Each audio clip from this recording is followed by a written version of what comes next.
Okay, వాళ్ళు BRS వాళ్ళు 30% 40% lead ఉంటదనే over అంచనాలు వేరు. అది తప్పు అనేటువంటిది షేక్పేట ప్రజలు ప్రూవ్ చేశారు. స్వల్పంగా లీడ్ వచ్చినా మిగతా డివిజన్లలో మాకు మంచి లీడ్ వస్తుంది. ఓకే, రైట్ అన్న, థ్యాంక్ యూ. రైట్.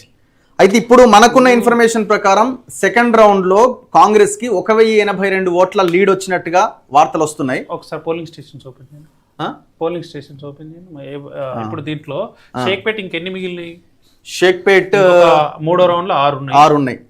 మూడో రౌండ్ లో 6 ఉన్నాయి. ఇంకెక్కడ లేవు, ఎక్కడా లేవు.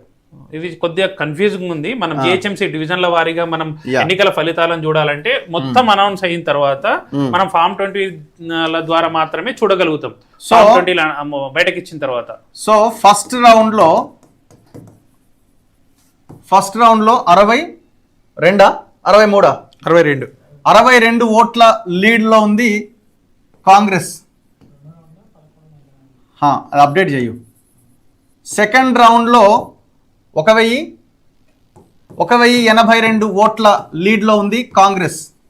రెండో రౌండ్ 2 రౌండ్స్ కంప్లీట్ అయ్యే నాటికి 1100 అంతేనా?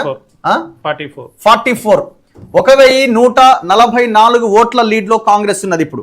ఇప్పుడు మనకు అందుతున్న లేటెస్ట్ ఇన్ఫర్మేషన్ ఇది. అఫీషియల్ గా ఇప్పుడు ఏంటంటే అక్కడ వివిప్యాట్స్ ఓట్లను కూడా ర్యాండమ్ గా చెక్ చేస్తారు. కొన్ని వివిప్యాట్స్ ఓట్స్ కూడా కౌంట్ చేస్తారు. ఇది కరెక్ట్ గా జరుగుతుందా లేదా అని కరెక్ట్ కౌంట్ చేసిన తర్వాత మాత్రమే రిజల్ట్ బయటకు వచ్చే అవకాశం ఉంది. సో ఇది రావడానికి మరికొంత సమయం పడుతుంది. కాబట్టి మనకున్న ఇది అన్అఫీషియల్ ఇన్ఫర్మేషనే, బట్ లోపల ఉన్న వాళ్ళు చెప్తున్న ఇన్ఫర్మేషనే.